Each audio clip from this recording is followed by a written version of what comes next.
আসসালামু আলাইকুম গাইস, অবশেষে বাসায় বানিয়ে ফেললাম সি ফুড বয়েল। এখানে দেখেন, প্রথমে সিদ্ধ করে নিচ্ছি সকল সি ফুডগুলো। এখানে কালামারি, অক্টোপাস, তারপর কাঁকড়া, এগুলো লেবু দিয়ে পানি দিয়ে সিদ্ধ করে নিলাম। নর্মালি সি ফুড বয়েল হতে তেমন সময় লাগে না, কারণ এগুলো খুবই সফট হয়ে থাকে, খুব তাড়াতাড়ি সিদ্ধ হয়ে যায়। তাও আমি একটু ভালোভাবে লেবু দিয়ে গরম পানি দিয়ে একটু সিদ্ধ করে নিচ্ছি, যাতে করে এটাতে ব্যাড স্মেলটা বা যে স্মেলটা খারাপ লাগে সেটা চলে যায়। এখানে আমি এগুলো সব এক এক করে দিয়ে দিলাম। এরপর এগুলো একটু নাড়াচাড়া দিয়ে একটু বলক উঠিয়ে ভালোভাবে সিদ্ধ করে নিচ্ছি।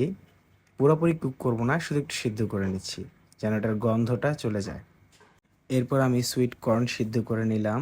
এটা আমি বাজার থেকে কিনে এনেছিলাম।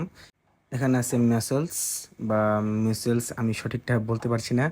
এরপর আমি আমার মন মতো মশলা দিয়ে রান্না করে এটা নামিয়ে নিয়েছিলাম। এটার টেস্ট যদি বলি এক কথায় অসাধারণ। গরম গরম ধোয়া ওঠা এরকম সি ফুড বয়েল ঘরে বসে সবার সাথে খাওয়ার মজাই আলাদা। এটার টেস্ট এক কথায় অসাধারণ ছিল। এটা ফ্রাইড রাইসের সাথে আমরা খেয়েছিলাম, তো আমাদের কাছে খুবই ভালো লেগেছিল। আপনারাও বাসায় ট্রাই করবেন এবং জানাবেন কেমন হয়। আমি রেসিপি নিজের মন মতো করেছি, তো এর জন্য রেসিপি ক্লিপগুলো নেওয়া হয়নি, তাড়াহুড়ো করে রান্না করা হয়েছিল।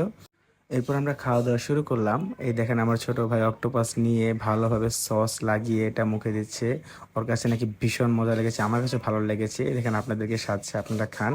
আল্লাহ হাফেজ।